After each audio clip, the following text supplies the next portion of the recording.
Բարի և օրհնյալ առավոտ, սիրելի հարազատներս։ Հիսուս Քրիստոսի սուրբ անունն եմ կանչում յուրաքանչյուրիս վրա և խնդրում եմ, որ Աստված մեզ ուղեկցի դեպի լույս, դեպի ճշմարտություն, դեպի ներում ու փրկություն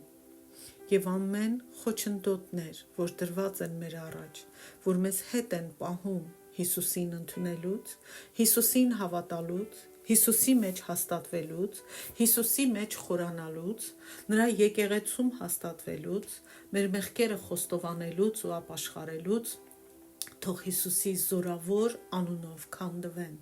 թող Աստծո սերն ու համբերությունը այդ պատնեշները քանդեն։ Հայր Աստված, Հիսուս Քրիստոսի անունով Տեր, խնդրում եմ, հետ պահիր մեզ, մեր մեղքերը արդարացնելուց, որպեսզի մենք չձևացնենք, թե մեր արածը մեղք չէ, չփոքրացնենք մեր արածը, չփորձենք մեր մեղքերին ուրիշ անուններ տալու համար, որ ինչա մեզ արդարացնենք, պատճառներ ու արդարացումներ չգտնենք, թե ինչի համար արեցինք այս կամ այն բանը։ Օգնիր մեզ պատասխանատվություն ստանձնել մեր գործած մեղքերի համար, ընդունել, խոստովանել քեզ և ապաշխարել և ստանալ քո ներումը։ Սուրբ Հոգի, ցույց տուր ու հանդիմանիր մեզ ցանկացած մեղքի համար,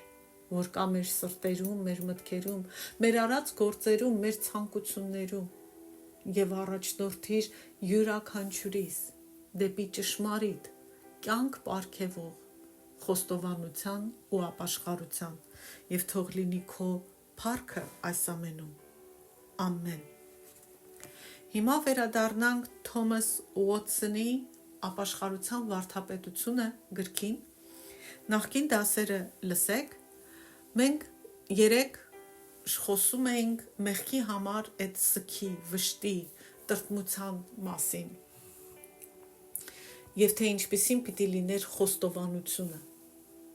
Ինչպես ասեցի, նախկին դասերը լսեք, որպեսզի հասկանալի լինի,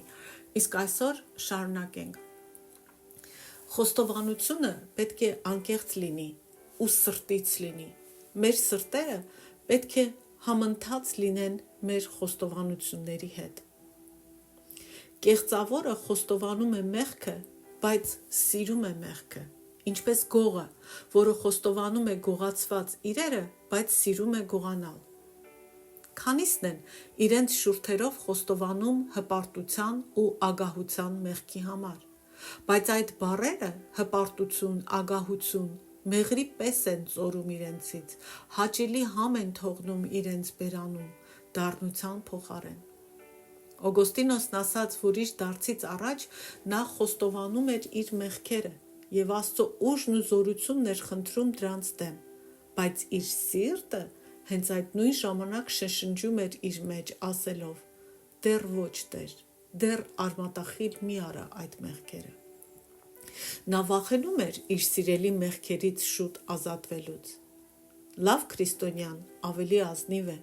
նրա սիրտը ու նրա լեզուն նույն բանն են ուզում, նա համոզված է իր խոստովանած մեղքերի մեջ և ատում է իր մեղքերը։ Օրինակ, ասենք դու խմիչք ես սիրում ու դժվարանում ես ազատվել այդ մեղքից, կամ դու ծխախոտ ես ծխում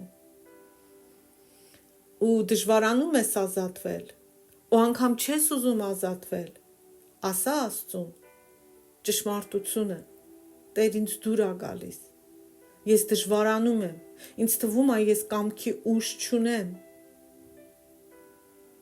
օգնի ինձ, իմ մեջ ցանկություն դիր, որ ես բան անելը էլ չուզենամ, իմ մեջ հասկացողություն բացի, որ սա մեղք ա, լավ բան չի, որ ես սրանով քեզ ցավ եմ պատճառում, ուժեղացրու իմ կամքի ուժը, օգնի ինձ։ Սա ևս խոստովանություն է, բայց ճշմարիտ խոստովանություն և ոչ թե ձևական։ Իմ մեջ տհաճություն դիր խմիչքի նկատմամբ, ծխախոտի նկատմամբ, որ ես կարողանամ ազատվել, օգնիր ինձ։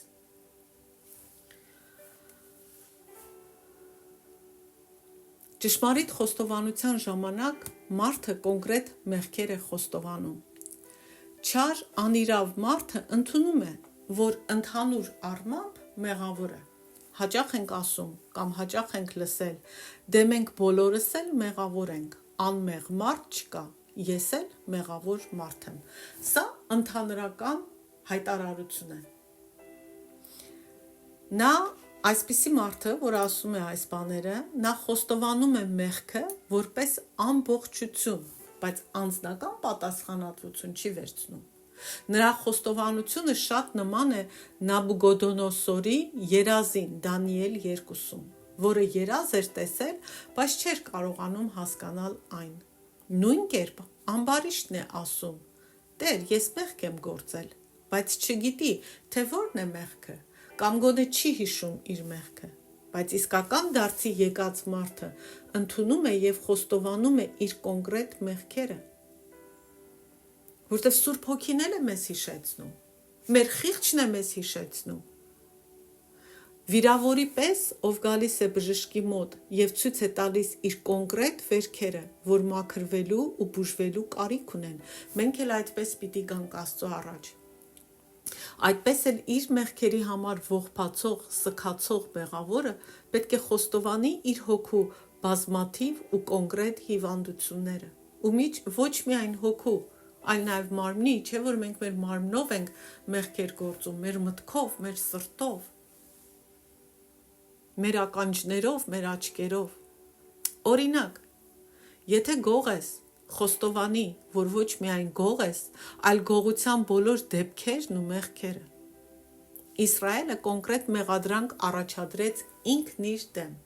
Կարդանք Դատավորներ գրքի 10-րդ գլխի 10-րդ խոսքը։ Իսրայելի որդիները Տիրոջը աղաղակեցին և ասացին. «Մեղք գործեցինք քո դեմ,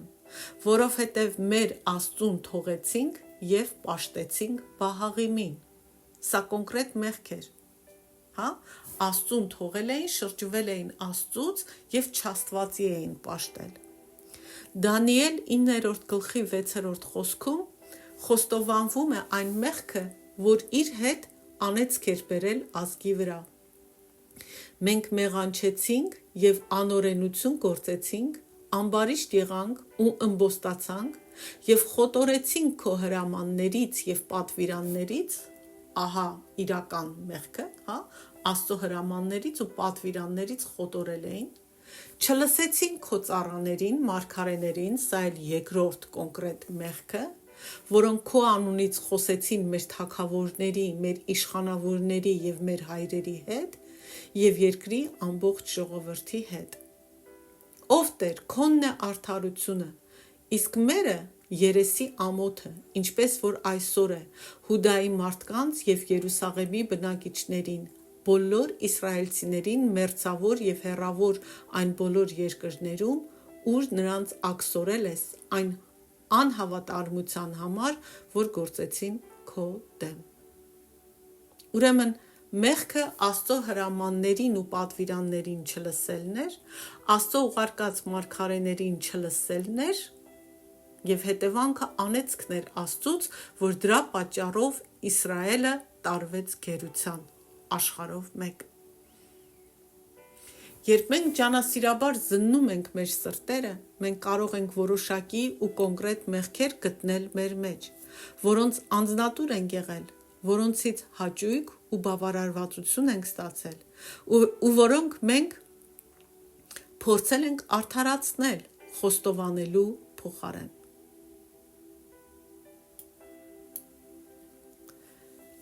Ես քննադատել ու դատել ոչ թե սիրում էի, այլ վարպետ էի դարձել։ Ու փոխանակ ես հասկանայի, որ դա մեղք է ու չարիք է։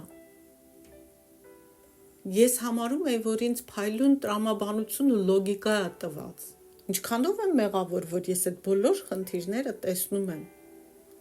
Ու որ լռելը սխալ կլինի։ Ու ես չէի հասկանում, որ իմ սիրտը կարծրացած է։ Այո, սխալը պետք է ասել, բայց ասելուն տեղ կա, ժամանակ կա, այդ ասելը պիտի սիրով լինի, որ այդ մարդուն օգուտ բերի։ Որտեվ դատելն ու քննադատելը սպանում են միայն։ Հասկանում եք ոնց է տեղի ունենում, մենք հաճույք ենք ստանում մեղքից։ Մեզ թվում է մենք լավ բան ենք անում, վատ բան չենք անում, որտեվ մենք կուրացած ու խլացած ենք հոգեպես։ Եվ նման բոլոր մեղքերը պետք է իցույց դնենք Աստծո առաջ, բերենք Աստծո լույսի մեջ ու անուն առ անուն այդ մեղքերը նշենք ու խոստովանենք եւ անենք դա սրտի վշտով, արցունքով եւ ազնվությամբ։ Ճշմարիտ ապաշխարողը խոստովանում է ի ծնե մեղքը։ Նա ընդունում է իր բնության, մեր էության աղտոտվածությունը, ապականությունը եւ մեղավորությունը։ Մեր բնության, մեր էության մեղքը ոչ միայն բարու բացակայությունն է մեր մեջ, այլ չարի արկայությունը մեր մեջ։ Դա նման է ժանգոտված երկաթին։ Եթե ժանգը երկաթին կպավ, ամբողջ երկաթը կժանգոտի։ Սաղմոս 51-ի 5-րդ խոսքում տեսնում ենք, որ Դավիթը ընդունում է իր ի ծնե մեղքը։ Կարդանք. «Ահա ես ծնվեցի անօրենությամբ, եւ իմ մայրը ինձ մեղքով հղացավ»։ Դավիթը, կարող ենք ասել, նոր ծնված երեխեն ինչ մեղք ունի, բայց Դավիթ թագավորը հասկանում է, որ մեղքը Ադամից, DNK-ով, արյունով մեզ է հասնում, որ ամեն ծնվող արդեն ծնվում է մեղավոր։ Բանը նրանում է, որ մենք պատրաստ ենք մեր առաջին մեղքերից շատերը վերագրել սատանայի գայթակղություններին, բայց մեր էության այս մեղքը ամբողջությամբ մեր մեղքն է։ Սատանան մեզ չի կարող պարտադրել։ Մենք չենք կարող այդ մեղքերի պատասխանատվությունը փոխանցել սատանային եւ նրա վրա գցել։ Երբ որ մենք կարդում ենք Ծննդոց գիրքը, մենք տեսնում ենք, որ Աստծուց բոլորը պատասխանատվություն կրեցին, պատիժ կրեցին, որտեվ եթե միայն սատանայի մեղքը լիներ, միայն սատանան պատիժ կկրեր, բայց Աստված Ադամին անիծեց, Եվային անիծեց եւ նրանց այգուց դուրս շպրտեց ետեմական։ Այսինքն, այն որ ասում ենք սատանան արեց, Ադամը արեց, Եվան արեց, մենք բան չենք արել, մենք մեզ խաբում ենք։ Մենք մեր մեջ մեղքի արմատ ունենք, որը թունավոր պտուղ է տալիս ու դառնություն ու մահ ծնում մեր մեջ։ Կարդանք Բ օրենաց գրքի 29-րդ գլխի 18 խոսքը։ Ձեր մեջ թող չգտնվի մի արմատ, որ թույն ու դառնություն կբերի։ Իսկ մեղքը հենց այդ արմատն է։ Մեր բնությունը, մեր էությունը անդունդ է եւ չարի բուծման վայր, աղբյուրը բոլոր սկանդալների, որոնք պատում են մեր կյանքը ու այս աշխարհը։ Մեր բնության, մեր էության այլասերվածությունն է, որ թունավորում է մեր սուրբ բաները, դա է, որ բերում է Աստծո դատաստանները։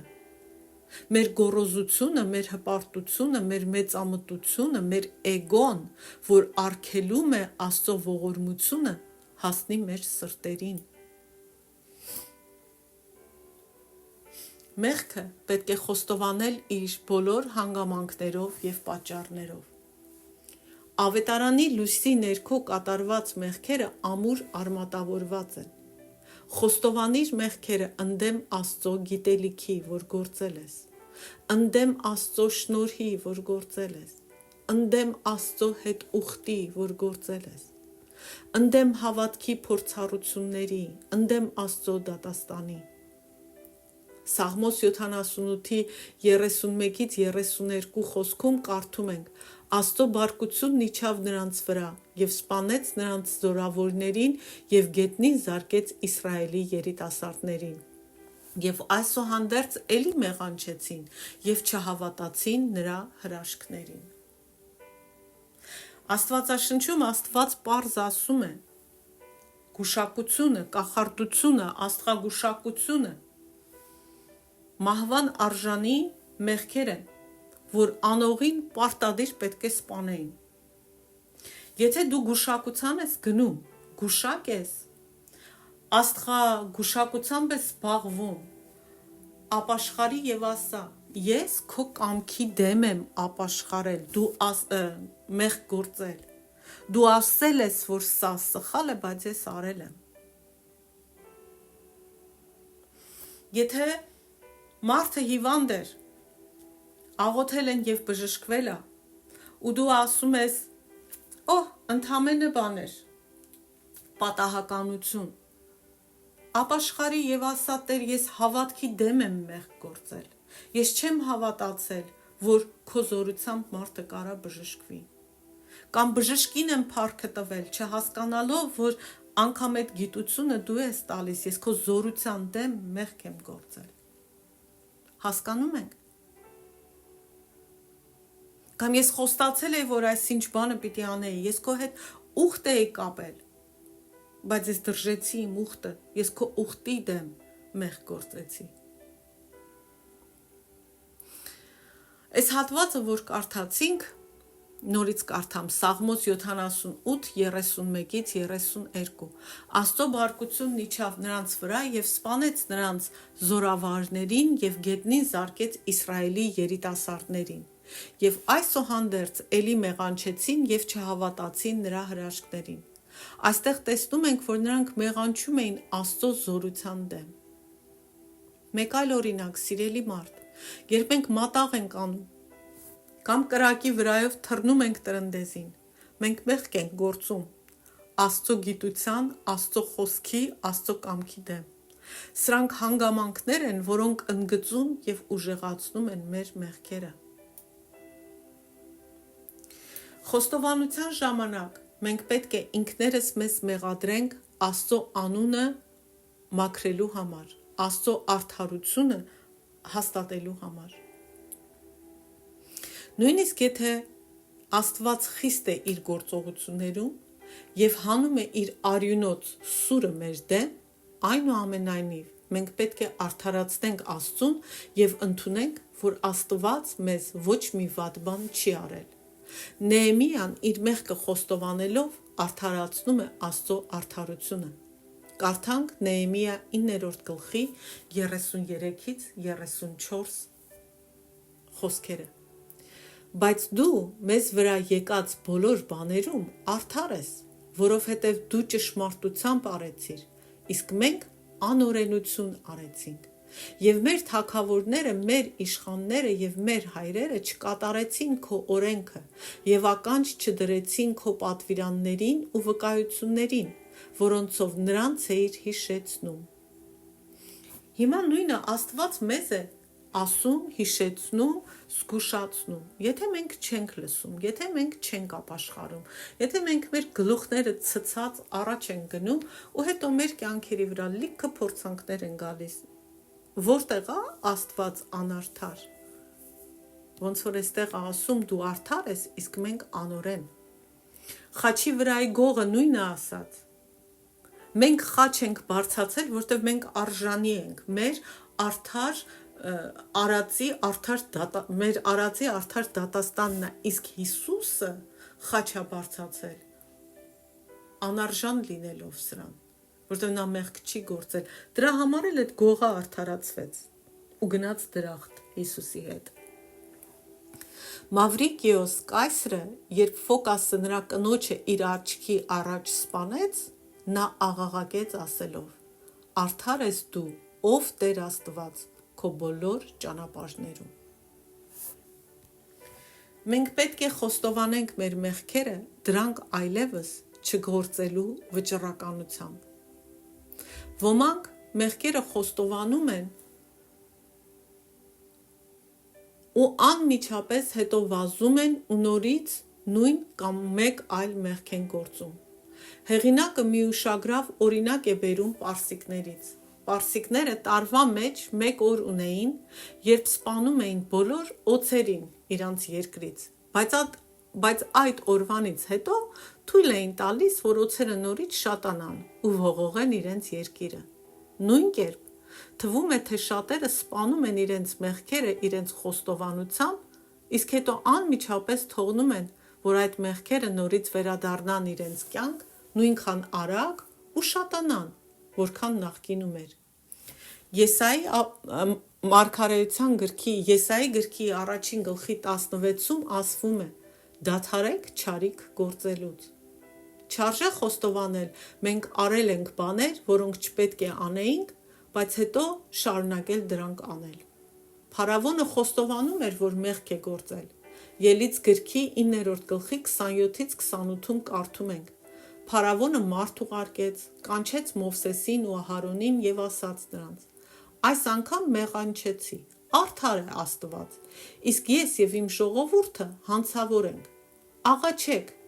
Տիրոջը, որ Աստծու որոտներն ու կարկուտը դադարեցնի»։ Բայց երբ որոտն ու կարկուտը, որ Աստծո պատիժն էր, դադարեց, փարավոնը նորից ընկավ իր մեղքի մեջ։ Կարդանք Ելից գրքի 9-րդ գլխի 34-ը։ Երբ փարավոնը տեսավ, որ անձրևը, կարկուտը եւ որոտը դադարել են, դարձյալ մեղանչեց եւ կարծեցրեց իր սիրտը, ինքը եւ իր ծառաները։ Օրիգենեսը խոստովանությունն անվանում է հոգու փսխում, հետ տալ, որով խիղճը թեթևանում է իր կրած բեռից։ Հիմա երբ մենք ենք փսխել խոստովանության միջոցով, մենք չպետք է վերադառնանք այդ հետ տված կեղտին ու մեր հետ տվածը նորից ուտենք։ Որ թագավորը կների այն մարդուն, ով իր դավաճանությունը խոստովանելուց հետո նոր դավաճանություն է գործում թագավորի կամ երկրի դեմ։ Ապա ինչու ենք մտածում, որ Աստված մեզ հետ այլ կերպ կվարվի։